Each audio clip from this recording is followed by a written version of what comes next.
Ahora le damos la palabra a... Et je donne maintenant la parole à Tamping Lee, à Manaima, Organisation des Nations Autochtones de Guyane. Tiene la palabra. Je vous en prie. Présidente, merci de m'accorder la parole. Mon nom est Anaïma Tapinkiri, boursier de programme de bourse 2024, membre de l'ONAC, Organisation des Nations Autochtones de Guyane française. J'appartiens à la nation Wayana, l'une des 6 nations autochtones de Guyane française.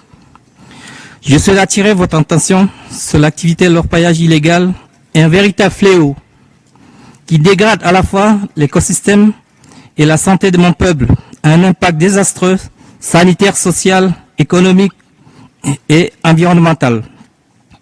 À dépôt des dispositifs militaires de la France en matière de lutte contre l'orpaillage illégal, harpie, et la création du parc amazonien, dans lequel les activités d'orpaillage légales et illégales sont prescrites, le peuple Wayana ne constate aucune amélioration significative, mais plutôt une dégradation alarmante de leur mode de vie. L'article 29 de la Déclaration des Nations Unies sur les droits des peuples autochtones, que les États doivent garantir la reconnaissance et la protection juridique des terres autochtones. Visiblement, l'État français ne respecte pas les droits énoncés par cette dernière et ne peut garantir une protection effective des droits des peuples autochtones. C'est pourquoi nous demandons au gouvernement français de déployer un programme sanitaire d'ampleur afin d'assurer le suivi de la santé de la population du Haut-Maroni et du Haut-Oyapok, en concertation avec les autorités coutumiers et les habitants du village concerné. Deuxièmement, nous demandons au gouvernement français d'élaborer, en concertation avec les États voisins du Brésil et du Suriname, un véritable plan d'action comprenant à une fois volet militaire, écologique, économique et sanitaire.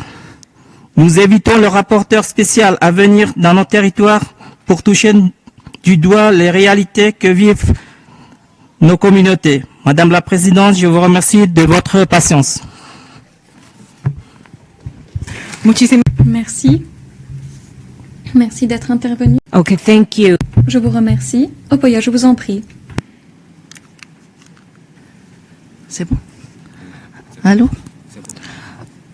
Madame la Présidente, c'est pour moi un honneur de prendre la parole en cette 10e session du MECPA pour lire ma déclaration autant que peuple autochtone, Wayana de la Guyane française. Je suis Linia Opoya, boursière autochtone du HOM, Commissariat Droits de l'Homme, président de l'association des victimes du mercure. Madame la Présidente, dans mon pays, les piliers Karim Perros qui font d'extraction minière déversant volontairement le mercure dans le fleuve Maroni, qui est l'un des plus grands fleuves qui alimentent le pays et nourrit les peuples autochtones dans la plus grande partie de la Guyane. Mais malheureusement, tous les animaux qui y vivent sont contaminés et par conséquent, les êtres humains et particulièrement les peuples autochtones.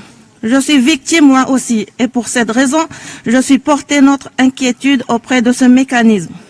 Je recommande au mécanisme de voir la gestion des déchets toxiques et l'utilisation de métaux lourds et dangereux dans la terre des autochtones par les piliers Karim Perros, à l'état de règlement exploitation des ressources minières en tenant compte de leur impact environnemental.